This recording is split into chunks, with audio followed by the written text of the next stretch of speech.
Le diabète augmente le risque de fracture. Les patients souffrant de diabète sont plus susceptibles de souffrir de fractures à un moment donné de leur vie. Nous détaillons dans cet article les os les plus touchés et les moyens de prévenir ces lésions. Le diabète présente plusieurs complications dont l'augmentation du risque de fracture. Bien qu'il s'agisse d'une maladie métabolique, elle n'affecte pas seulement la présence des substances dans le sang. De même que la glycémie augmente, la possibilité de souffrir d'autres pathologies accroît également. Plusieurs causes convergent pour que l'augmentation du sucre dans la circulation ait un impact sur le tissu osseux.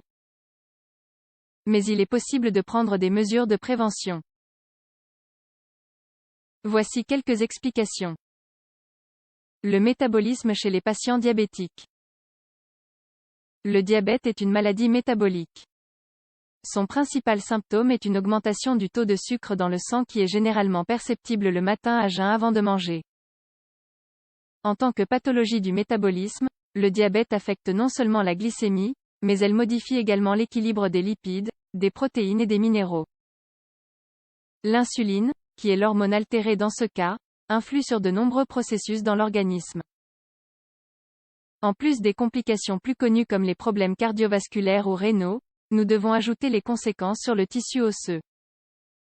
Les os dépendent de la concentration en calcium et de la capacité des cellules osseuses à produire des os.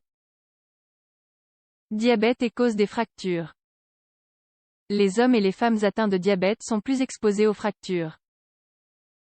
Des altérations hormonales, des signes d'inflammation ainsi que certains médicaments sont associés à cette complication.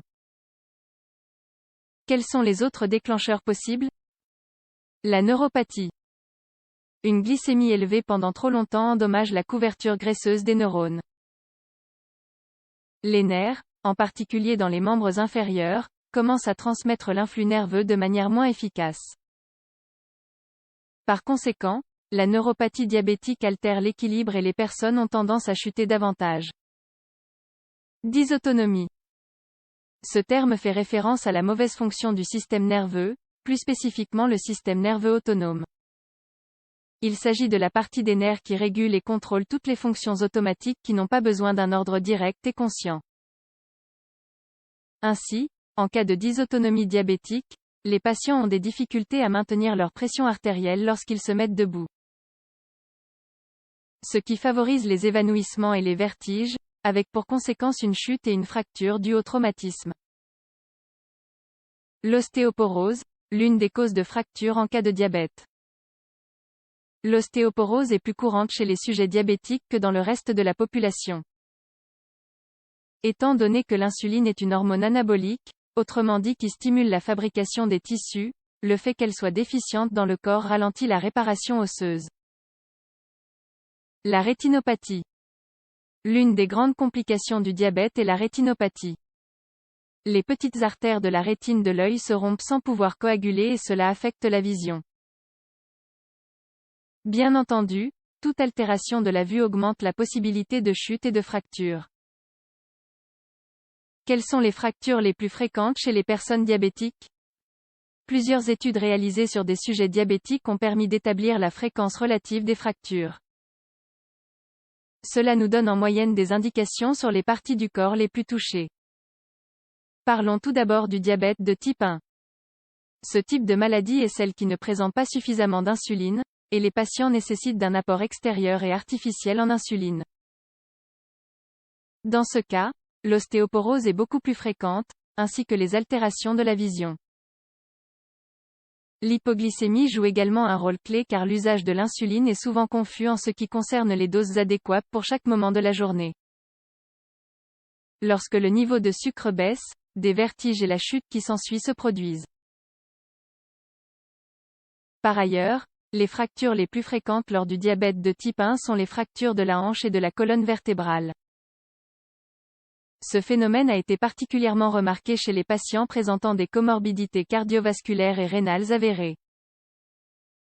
D'autre part, lors du diabète de type 2, les fractures les plus communes sont celles de l'avant-bras et de la hanche.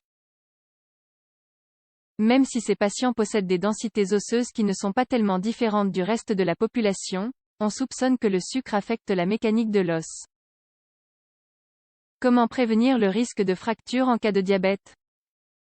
Bien que les statistiques indiquent une augmentation du risque de fracture parmi les patients diabétiques, il existe des mesures possibles pour prévenir ces lésions. Au-delà du contrôle de la glycémie, d'autres questions peuvent être prises en compte dans la vie quotidienne afin d'améliorer le pronostic. Comme nous l'avons souvent précisé, le suivi par un professionnel est avant tout essentiel. Le sucre doit être maintenu à des valeurs normales à travers l'alimentation et les médicaments afin d'éviter des complications graves telles que des problèmes cardiovasculaires et rénaux.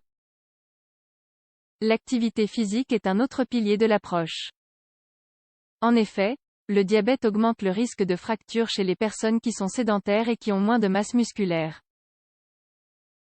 Le sport fournit donc non seulement du sucre dans le muscle, mais il renforce également le tissu osseux. L'incorporation de vitamine D dans l'organisme est une autre question dont il faut s'occuper. Cette vitamine est produite lorsque nous nous exposons suffisamment au soleil. Si nécessaire, elle peut être administrée de façon artificielle sous la forme de compléments avec des médicaments lorsque les valeurs sont très faibles ou que la personne vit dans une région froide avec peu de soleil pendant l'année. Par ailleurs, les légumes à feuilles vertes sont une excellente option pour incorporer des vitamines et du calcium, qui s'obtient également via les produits laitiers. Une consommation régulière de ces aliments aide l'os à se régénérer et à maintenir sa densité interne. Ce qui rend plus difficile une fracture par petit traumatisme. L'importance de la densitométrie. En plus de prendre des mesures préventives, les patients diabétiques devraient subir une densitométrie. Cet examen mesure la concentration osseuse et permet de connaître le degré de risque de fracture. Dans tous les cas, toute personne peut prendre en main la maladie et appliquer des mesures d'auto-soin. Enfin, avec l'aide d'un médecin, il est possible de faire un suivi afin de prendre les précautions nécessaires et réduire le risque de fractures osseuses.